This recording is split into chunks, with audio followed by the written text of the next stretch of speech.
Welcome to a brand new story, friends. In this episode, I'll be telling you the story of Thomas, a human, and Ellie, a blind alien princess. Sit back and enjoy the story. Let's begin. The blind alien princess chose a husband using her intuition, and he turned out to be a human man. Nobody warned me that the most terrifying thing in the galaxy would be a woman walking very slowly toward me. I had been sent to the Corien court in the capacity of a glorified stenographer. That is not the official title. The official title, printed on my credentials in 3 languages and 1 scent code I couldn't smell, was Junior Envoy, Cultural Observation, which is diplomatic for man we keep near the wall in case someone needs a document held. I had accepted the posting because it paid, because it was far from home, and because the recruitment officer had promised that nothing of consequence ever happened at a Corien ceremony. "You'll take notes," she said. "You'll eat something purple. You'll come home." She was right about the purple thing. It tasted like grief and cinnamon. She was catastrophically wrong about the rest. The choosing hall was the size of a cathedral built by people who found cathedrals a little modest. The ceiling wasn't a ceiling so much as a slow river of light that drifted overhead in currents, casting everyone below in shifting gold. And I remember thinking that if my ceiling did that at home, I'd never get any sleep. I'd just lie there watching it like an idiot. The Corien themselves were tall and elegant and unnervingly still, and if you're picturing something monstrous, stop. They looked very nearly human, close enough that the mind kept trying to file them under person, and getting snagged only on the ears, which swept back long and tapered and expressive, catching the light like they were listening with their whole bodies, which I would later learn was not far off. At the center of it all stood the reason for the gathering, a line of noble suitors, 30-odd lords in ceremonial finery so ornate it must have taken a team of engineers to get them dressed, each one holding perfectly still, each one radiating the particular confidence of a man who has been told since birth that the universe has a seat reserved for him. And moving down that line, unhurried, one hand lifted and hovering just above the air, came the Princess Ellie. She had been blind since birth. I knew that much from the briefing packet, the one section I'd actually read, and the packet had explained the custom in the flat, bloodless prose these things are always written in. The princess would pass before her suitors in silence and select, by intuition, the one whose heart matched her own. The Corien believed her blindness was not an absence but a redirection, that where her eyes gave her nothing, something else in her had grown sharp enough to read a person down to the marrow, past the posture and the perfume and the rehearsed noble smile, to whatever quiet true thing a person actually was. The packet called this her gift. I had read that word, chuckled softly to myself in the way of a man who thinks he understands the universe, and turned the page. I was standing at the very end of the hall, well past the last lord, in the spot reserved for observers of no importance, which was where I belonged, and where I sincerely wished to remain.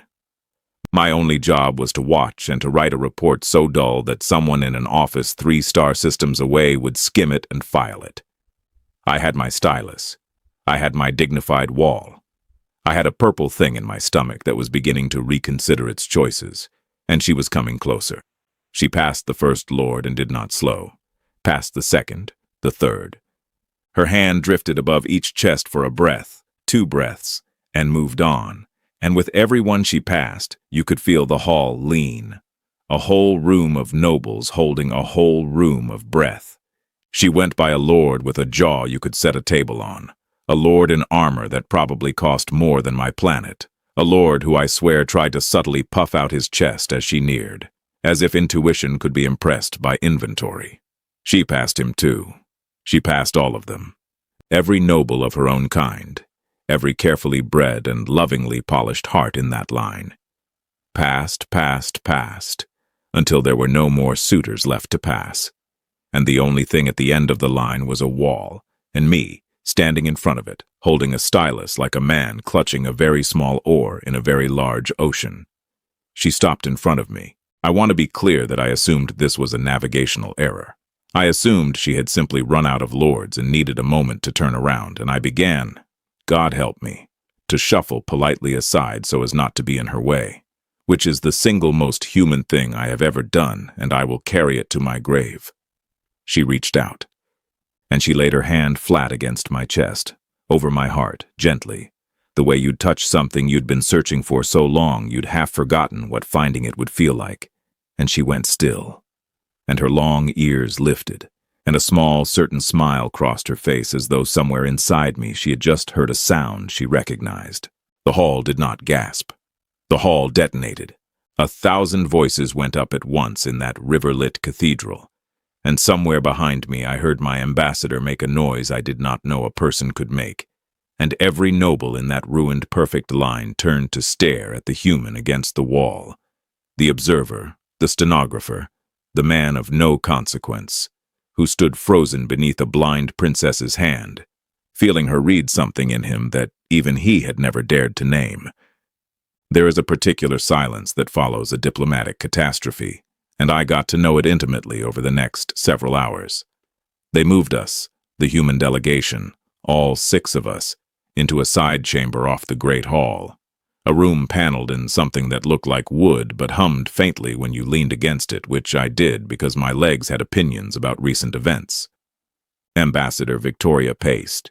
Victoria was a compact woman with the tightly wound energy of someone who had spent 30 years diffusing situations and had just watched one detonate in a category she did not have a folder for.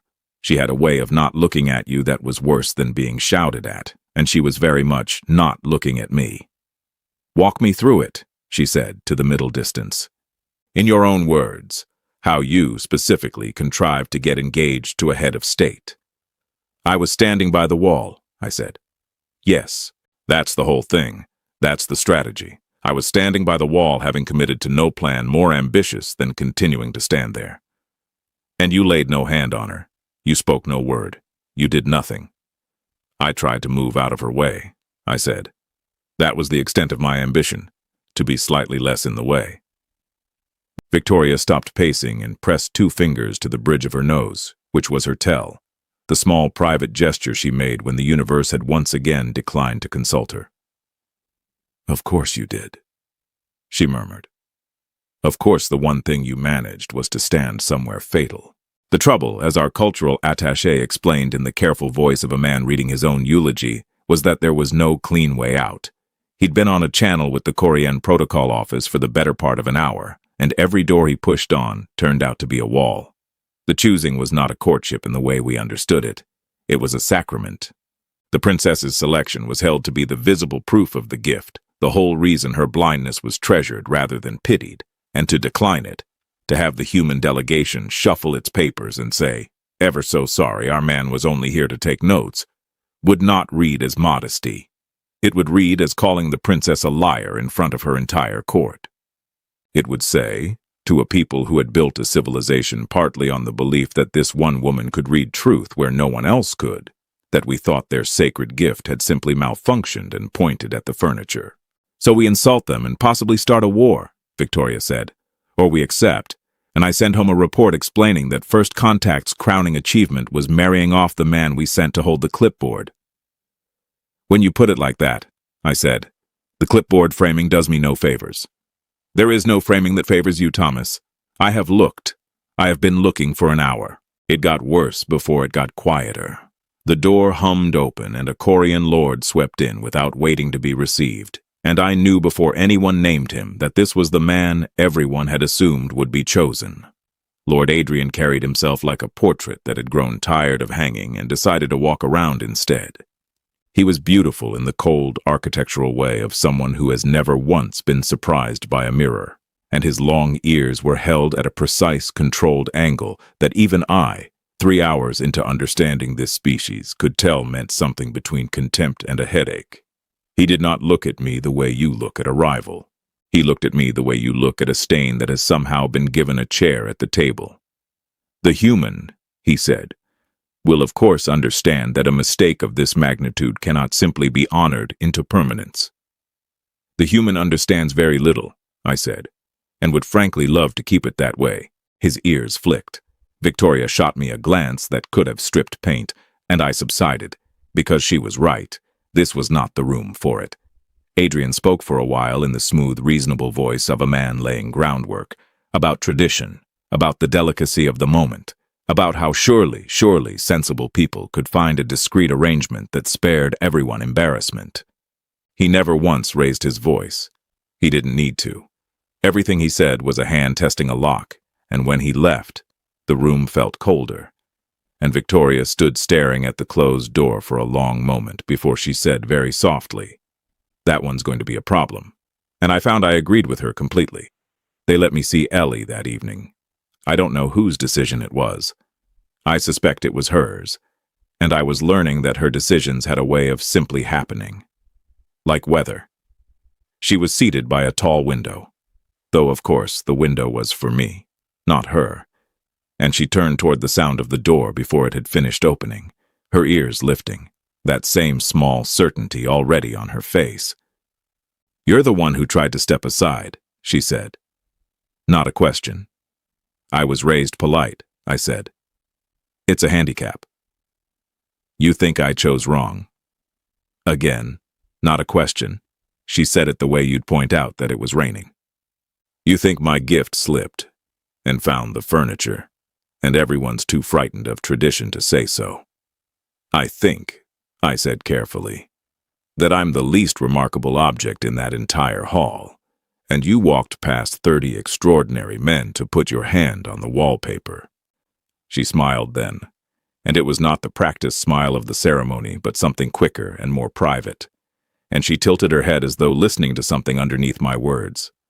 "I don't choose with my eyes, Thomas," she said.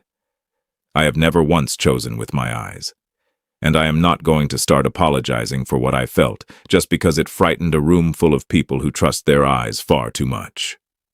Her hand lifted briefly, in the space between us, not touching, just gesturing at the whole impossible shape of it.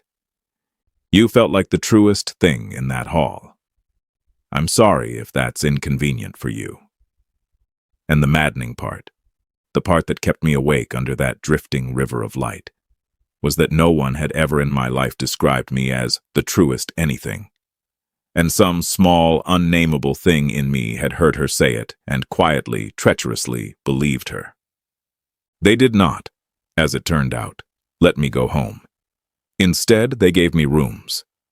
Actual rooms, plural, which for a man who had spent the posting sleeping in a bunk the size of a coffin felt less like hospitality and more like the universe playing a prank with a very long setup. The rooms came with a Corien attendant named Nora, who had been assigned to keep me from committing cultural crimes, and who spent our first morning together explaining, with the patience of a woman diffusing a toddler, which of the 40-some gestures I made by reflex were merely rude and which would get me quietly poisoned. Pointing with the whole hand, fine. Pointing with 2 fingers, a challenge to single combat. I had apparently challenged the entire receiving hall to single combat on my first day, and simply never been taken up on it. "You're very lucky," Nora told me, "that everyone assumed you didn't mean it." "I never mean anything," I said. "It's the foundation of my whole personality." Court life closed over me like water over a dropped coin. I was made to attend things, luminous, baffling things, ceremonies of light and slow music where the Corien communicated half their meaning through the angle of those extraordinary ears, a whole silent grammar happening above the conversation like weather over a valley. I understood perhaps 1 word in 9, but I discovered, to my genuine surprise, that people seemed to like having me there. This human who fumbled every custom, but fumbled it honestly, who laughed at himself before anyone else could, who never once pretended to belong. Lords who had been bred to detect the smallest false note in a courtier found something restful, I think, in a man with no notes to hide. I was charming, it turned out, in the specific way of a dog that has wandered into a formal dinner, not despite the disaster, but because of it. And in the middle of all of it, there was Ellie. I learned the truth of her gift from her directly, sitting in the window room that had become, without either of us deciding it, ours. It was not magic, she explained, though her people wrapped it in the language of magic because that was easier than the truth. And the truth was this. Somewhere back down the long branching road of Corien evolution, in the dark of caves I would never see, her ancestors had learned to read each other without light. The small involuntary things, the catch in a breath, the heat that rose to skin, the almost nothing tremor of a heart deciding whether to lie. Sighted, Corien had it dulled. They trusted their eyes and let the older sense fade like a muscle unused. But in the blind it woke up hungry. She could not see my face. She had never seen a face. What she had instead was everything a face was built to conceal. "It's not that I hear thoughts," she said, when I asked badly. "It's more that people are very loud, and they don't know it. You especially." "I'm loud?" "You're deafening. You just aim it all inward." She was quiet a moment, ears tilted toward me in that way I had stopped finding strange. In the hall, I passed 30 men who had rehearsed their hearts like a speech. Every one of them was performing calm at me. And then, at the end, there was one heartbeat in the whole room that wasn't trying to be anything. It was just terrified and kind, and certain it didn't matter to anyone. And I thought, there, that's a true thing. I have been listening for a true thing my whole life. I did not have a joke ready. This was rare enough that she noticed and smiled and let me off the hook by throwing a small cushion approximately where my silence was, missing by a generous margin and not caring at all. That was how it went in those weeks. We circled each other through banter, which is the only way I have ever known how to approach anything that frightens me, and she gave it back sharper than I sent it, because a woman who reads hearts turns out to be devastating at reading exactly when you're deflecting and exactly where to poke. I made her laugh, a real laugh, unpolished, nothing like the courtly one, and every time I did, it felt like getting away with something. And slowly, without announcing itself, the terror in me quieted into something else, something I didn't have a name for and was in no hurry to find, because naming a thing makes it real, and I had spent my whole life being safest when I was least real. But I want to be honest, because this is the part I didn't see clearly at the time. While Ellie and I were busy discovering that we fit, something else was moving through the court, low and cold, in the spaces between the light. Nora let it slip first, reluctantly, the way you mention a draft you've been hoping would stop on its own. There were words going around, that the human match was no accident but a scheme, that a foreign power had somehow gamed the sacred choosing, planted its unremarkable little envoy against that wall like a hook baited for a princess, that the gift had not spoken. It had been fooled. And beneath the words, a name kept surfacing, spoken by no one and everyone, the way a stone stays underwater and shapes the current anyway. Adrian. Of course. Adrian, who had lost the one thing he'd been promised, and who had the patience of a man who has never yet failed to eventually get what he was owed. He never said a word against me in any room I stood in. He didn't have to.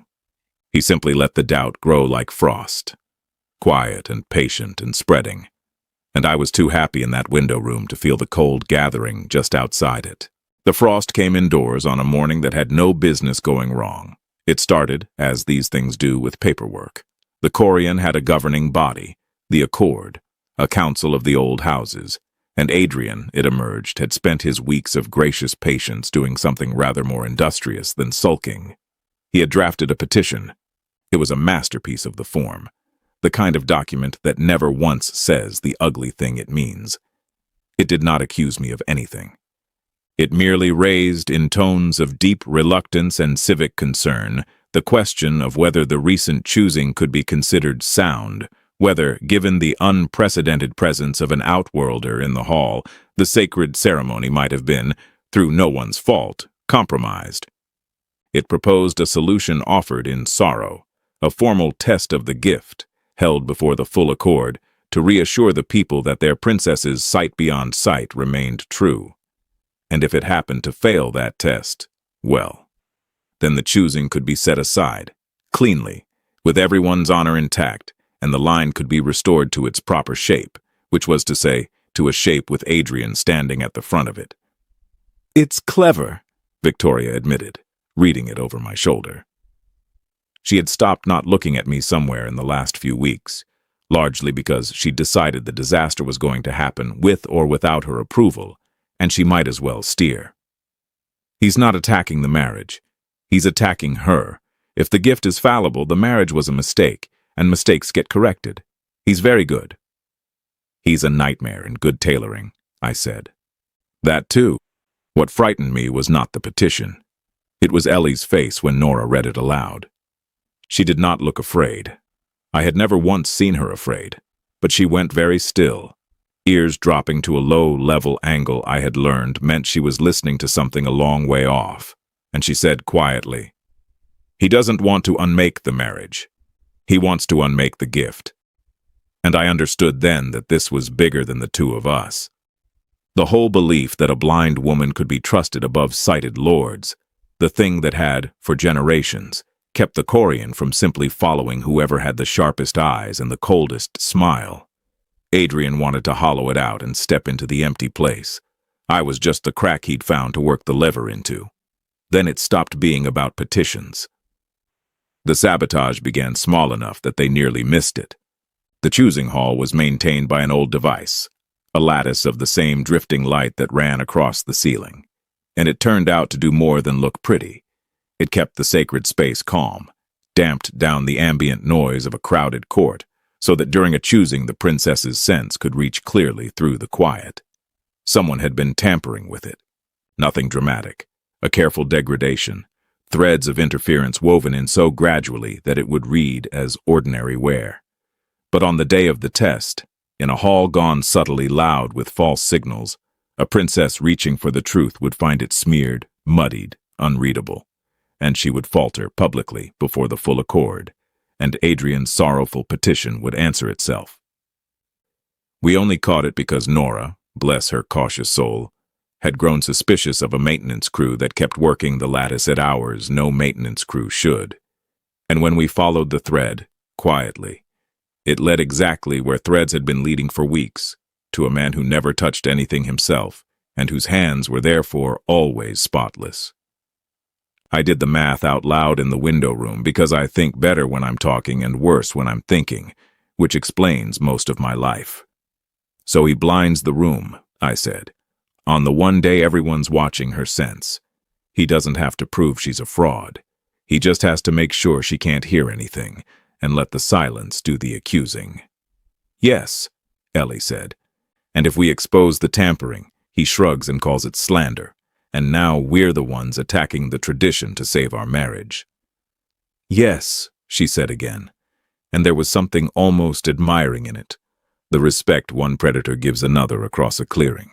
Here is the part I did not plan and am not proud of how easily it came. There was a moment, I'll set it down plainly, when the interference in the lattice surged past safe, when a diagnostic panel Nora was reading went the color of a bruise, and a low tone began somewhere in the walls. And the old device, overtaxed, began to fail toward something that would not have been gentle to anyone standing beneath it. Ellie was standing beneath it. And I did not decide anything. There was no brave thought, no swelling music. There was just my body crossing the room before my mind had filed the paperwork, getting between her and the failing lattice, one arm around her and the other braced against nothing useful at all, as if a junior envoy could outmuscle a malfunctioning machine. It held.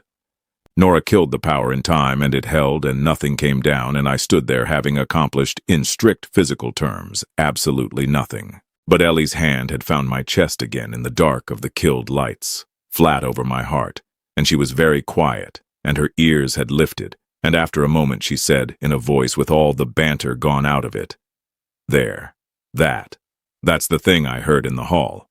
And I realized she hadn't been checking whether I was hurt. She'd been listening to prove, to herself, that the truest thing in that first room was still telling the truth in this one. The test of the gift was held in the choosing hall, under the same river of light that had ruined my life so pleasantly a few weeks before.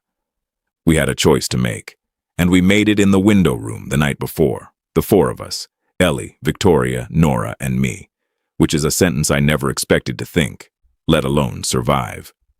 We could expose the tampering outright. Stand before the accord, produce Nora's diagnostics, name Adrian, and watch him do the thing we already knew he'd do, spread his beautiful hands, and grieve that the humans, cornered, had resorted to slandering a lord of the old houses to save their doomed little marriage. It would be his word and his tailoring against ours, and half the Accord already suspected us of exactly this kind of desperation. We would win nothing and hand him the sympathy. "So we don't expose it," Ellie said. Victoria looked at her sharply. "We let him poison the room. We let him think he has," Ellie said. And there was that predator's stillness again, the one I'd stopped finding restful and started finding magnificent. "He's spent weeks telling everyone the gift is fragile. Let's find out what happens when it isn't." The plan was hers, and it was cruel in the elegant way I was learning she could be when someone had genuinely earned it. Nora would repair the lattice, quietly, fully, the night before, so that on the morning of the test, the hall would be as clear and true as it had ever been. Adrian, believing his interference still woven through the light, would walk in certain the room was deaf, and Ellie would let him believe it right up until the moment it mattered most. I slept badly. I always sleep badly, but I slept worse. The Accord filled the hall at dawn, the old houses arrayed in their tears, and Adrian stood among them wearing sorrow like a well-cut coat. He spoke first, and he was good. God, he was good. Grave, reluctant, a man who took no pleasure in what duty required. He spoke of tradition and of caution, and of how the people deserved to be certain, and he never once looked at me, which was its own kind of theater. Then he proposed the test itself. Let the princess move again through a line, as she had before, and read the assembled lords, and name aloud what she found in each heart. If her gift was true, it would cost her nothing. If it was not, his hands opened, sorrowful. Then better to know now. He thought the room was deaf. He thought she'd stumble and grope, and guess, and expose herself. He'd built the whole trap around a hall that couldn't hear. The hall could hear beautifully. Ellie walked the line. She was unhurried, exactly as she had been that first day, her hand hovering, her ears lifted into the clean quiet Nora had given back to her overnight. And she began to speak, softly, precisely, naming things. She told one lord that his heart was steady and a little bored and entirely honest, and he laughed, startled because it was true. She told another that he was frightened for his ailing sister and thinking of her even now, and the man's composure cracked straight down the middle. She read them one by one, exactly, unmistakably. A woman doing effortlessly the very thing she'd been accused of being unable to do. And I watched the room change around her, watched the doubt Adrian had spent weeks planting begin, quietly, to reverse its polarity. And then she reached Adrian. She laid her hand in the air before his chest, and she went still, and her ears rose, and the whole hall held its breath, the way it had once before. "You," she said gently, almost kindly, "are not sorrowful at all. You've never been sorrowful. Right now, under all of it, you are afraid, but not of me. You're afraid because you can hear that the room is quiet, and it was not supposed to be quiet, and you are only now understanding what that means." A pause. The lattice drifted overhead, clean and true, testifying without a word. "You changed the light, Adrian, and you're standing here realizing I've known it since you walked in, and that I let you talk for a very long time first." He broke. Not loudly. Men like Adrian don't shatter. They crack fine and deep. But his composure went, and in front of the full Accord, in a hall that everyone now understood was working perfectly, his silence was the loudest confession any of them had ever heard. Because if the gift were false, he'd have had nothing to fear from it. His fear was the proof. Nora produced the diagnostics only afterward, into a room already certain, and they landed not as a desperate accusation, but as a simple receipt for a thing everyone had just watched happen. I stood by my wall through all of it, the same wall. I'd made a point of it. And when it was over, and the hall was roaring, and Adrian was being quietly, permanently removed from the story, Ellie turned, unerring, and crossed the whole ruined length of that room straight to me. She put her hand on my chest one more time, in front of everyone, and this time it was not a question, or a test, or a choosing. The truest thing in the room, she said, only for me, is still the truest thing in the room. And the thing I had never once dared to name, that I had spent my whole life wanting without hope, to be truly seen by someone, came loose in my chest all at once, and I laughed, because I had never learned any other way to hold something too large. And I said, "You know you could have just told me you liked me." And she said, "Where would be the fun?" And the hall never heard a word of it.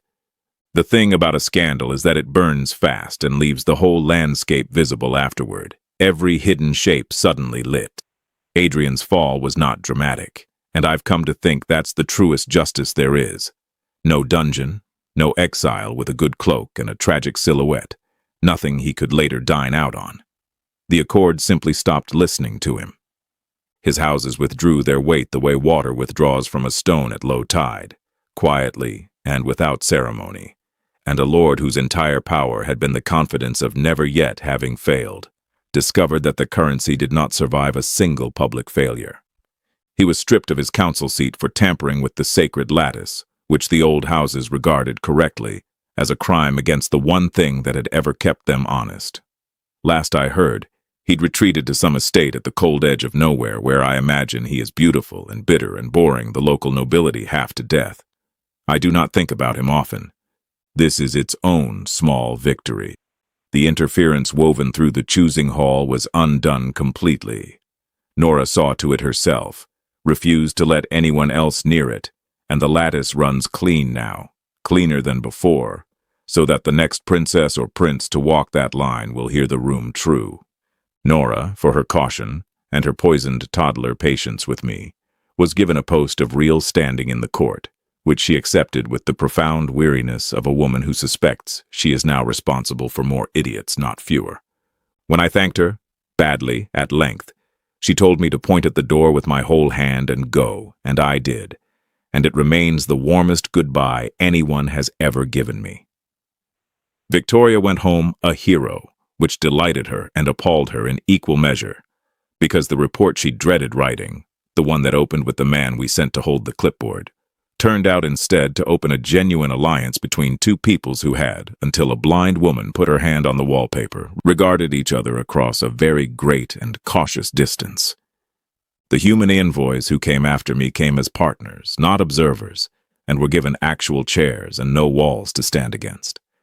Victoria pressed 2 fingers to the bridge of her nose when she said goodbye to me, her old tell, and I understood it at last, not as exasperation, but as the thing she did when the universe surprised her into something like affection.